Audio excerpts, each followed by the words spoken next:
Si l'on se fie aux apparences, le nouveau film de Justine Triet continue sur la voie lancée par son précédent et premier opus, La bataille de Solferino. Au Festival de Cannes, la cinéaste passe ainsi de l'acide à la semaine de la critique, en attendant d'aller à la quinzaine des réalisateurs ou même en sélection officielle. Elle semble à ce titre rester dans le cadre de ce nouveau cinéma d'auteurs français, également incarné par Sébastien Beigbeder ou Antonin Perret-Jadco, et dont Vincent Macaigne demeure, pour l'instant, la muse incontestable. Les apparences sont trompeuses. La présence de Virginie Efira, l'une des rares stars féminines françaises sur la pente ascendante, est un indice du changement, car la cinéaste effectue un grand écart, pas si fréquent que cela de nos jours. Elle effectue un large pas vers le cinéma populaire tout en conservant sa crédibilité d'auteur. Victoria est en effet une rareté, un film qui tente d'être à la fois une comédie romantique commercialement porteuse, tout en ayant un vrai regard complexe sur une femme profondément indépendante. Une démarche commune selon la conception ancienne de la comédie, presque celle du cinéma classique hollywoodien, mais peu en vogue depuis le divorce entre art populaire et autorisant, provoqué sans doute involontairement par la nouvelle vague au début des années 1960. Ce changement de direction ne doit néanmoins pas masquer les nombreux points communs entre Victoria et le film précédent. Les plus évidents tiennent à la dimension autobiographique de l'œuvre qui permet de tracer une ligne directe entre les deux récits. Sous cet angle, Victoria peut apparaître comme une suite officieuse de la bataille de Solferino. Au divorce pénible et déchirant, filmé avec un sens de l'intimité très naturaliste du premier film, le second répond en dépeignant le quotidien d'une avocate, mère divorcée et ambitieuse, tentant de gérer son triple statut de femme active, libérée et chef de famille. Les ressemblances entre le personnage et Justine Triet elle-même ont été commentées par déjà plusieurs critiques qui veulent faire des deux longs métrages un autoportrait romancé. Une lecture sans doute un peu trop commode qui tente de justifier le paradoxe entre les continuités narratives des films et la rupture totale de ton. Il y a donc deux niveaux dans Victoria qui communiquent tout en vivant aussi chacun leur vie. Côté pile, un portrait de femme qui prolonge de manière plus évidente la démarche artistique de Triet. L'héroïne éponyme est une brillante avocate qui jongle entre ses deux enfants, une vie sentimentale faite d'hommes d'un soir qu'elle utilise et jette, et une carrière qui va se heurter à la difficile défense d'un de ses amis proches. Surgit un ancien client bien plus jeune qu'elle, incarné par le beau gosse Vincent Lacoste. Ce dernier va aider Victoria, la comprendre et bien entendu se rapprocher d'elle. Le désordre permanent, physique et mental, dans lequel vit l'héroïne, fait parfaitement écho au lieu surchargé de la bataille de Solferino. Une mise en scène de la confusion qui fait de ce capharnaüm généralisé un ressort comique dépassant sa précédente fonction dramatique pour permettre une jonction souple entre ces deux registres. Côté face, la romance entre Victoria et son jeune prétendant obéit aux règles les plus basiques de la comédie romantique, qu'elle soit moderne ou traditionnelle. Rencontres, malentendus, rapprochements soudains, disputes et éloignements avant les épouvantes retrouvailles en forme de climax émotionnel. Avec ici un retournement contemporain bienvenu, l'homme est la jeune fleur un peu idéaliste qui va sauver par son amour l'héroïne dure à cuire et apparemment sans sentiment.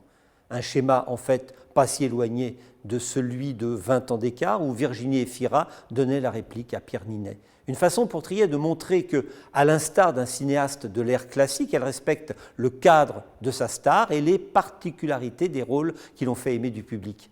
Un résumé de l'équilibre particulièrement instable vers lequel tend en permanence la réalisatrice, respecter les codes d'un genre très verrouillé, tout en laissant assez d'espace pour faire entendre ses obsessions et sa musique plus personnelle d'auteur émergent. À ce petit jeu, la metteuse en scène semble avoir tout gagné. La comédie fait rire, les acteurs sont parfaits, le rythme est serré comme il se doit et les dialogues vifs. Les sentiments fonctionnent autant que les gags, souvent absurdes, et les difficultés du choix de vie de Victoria sont aussi visibles que les sketchs purement humoristiques. Le résultat a provoqué au dernier Festival de Cannes une émotion et un enthousiasme bien naturels. Qui ces derniers temps, a réussi à marier cinéma populaire et cinéma d'auteur, à faire l'ouverture de la plus austère des sélections cannoises, tout en présentant une comédie avec une ancienne icône blonde de la télé. Le nom des gens vient un peu à l'esprit, et les fantômes de Woody Allen, qui ressurgissent à chaque fois qu'un auteur mêle le rire avec un minimum de réflexion. Pourtant, si l'on veut être juste, Victoria n'a rien d'un film révolutionnaire. Dans son approche, ses thèmes, sa structure et même son développement narratif, le film reprend à la lettre les règles des prestigieux aînés dont certains commencent à se faire vieux. La force du film semble être simplement de ne pas se moquer de son public. Jeu, scénario, montage, tout est au cordeau et témoigne d'un professionnalisme acéré s'opposant au style parfois volontairement désordonné des films des camarades de promotion de Triet. Pour le meilleur et pour le pire, et tout comme son héroïne, la cinéaste cherche donc à se professionnaliser tout en essayant de rester elle-même et de respecter son entourage. Une démarche plus courageuse et périlleuse qu'il y paraît, et qui montre qu'au-delà de vains ou improbables rapprochements biographiques, Victoria est bien l'âme sœur de sa créatrice, un être libre qui tente de s'épanouir.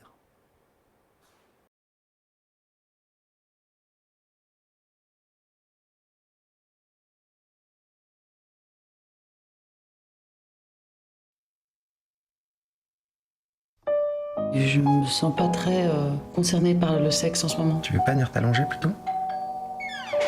Bonsoir. Bonsoir. C'est moi, un télo BG75. Sexe, je suis écœurée. J'aimerais comprendre là où ça a commencé à merder chimiquement dans ma vie. Vous voyez quoi? Pas grand-chose. Comment ça, pas grand-chose? Cette fille est complètement folle. On va se séparer, je vais très mal. Monsieur Mallet? C'est un ancien client que j'ai défendu. Ah ouais, t'es accusé de quoi? Stup. Il y a rien de bon là dans ces cartes? Y'a pas une petite éclaircie quelque part?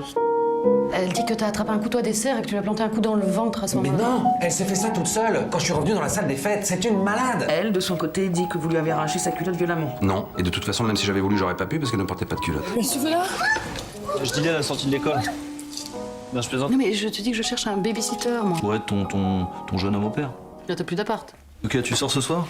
Non, j'ai rendez-vous avec un mec dans ma chambre. Ah, d'accord. Ben, je juge pas. Qu'est-ce que tu fais là, David? C'est bon, là, je passais dans le coin, je peux voir mes filles quand même. Tu connais le blog de ton ex? Comment est-ce que tu peux révéler des choses que je t'ai confiées sur mes clients? C'est quand même ironique, quoi. On me désigne comme la pute du barreau alors que je suis en plein néant sexuel. Est-ce qu'un témoin aurait pu vous apercevoir? Non, pas de témoin humain, mais Jacques, son chien. J'ai l'impression que t'as touché le fond. Mais j'ai constaté que dans le fond du fond, y a pas de fond. Je vais te faire avaler ton arrogance de petite pute du 7e, saloperie de sociopathe de merde, la réalité va t'exploser à la gueule. Je n'ai malheureusement pas le temps de continuer à lire ce recueil de poésie.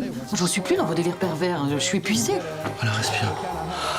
Je vous dérange pas? Hein? Je vais y aller? Non, c'est parce que tu crois, en fait, moi je garde les enfants, Mais il est complètement stupide ou quoi? Mike Quinn's a good kid, man, he doesn't want anything hid. He's forever demanding to know who and why. Tu trouves pas que ça marche bien chimiquement entre nous? En fait, j'ai peur de toi. T'as le sens du drame anormalement développé.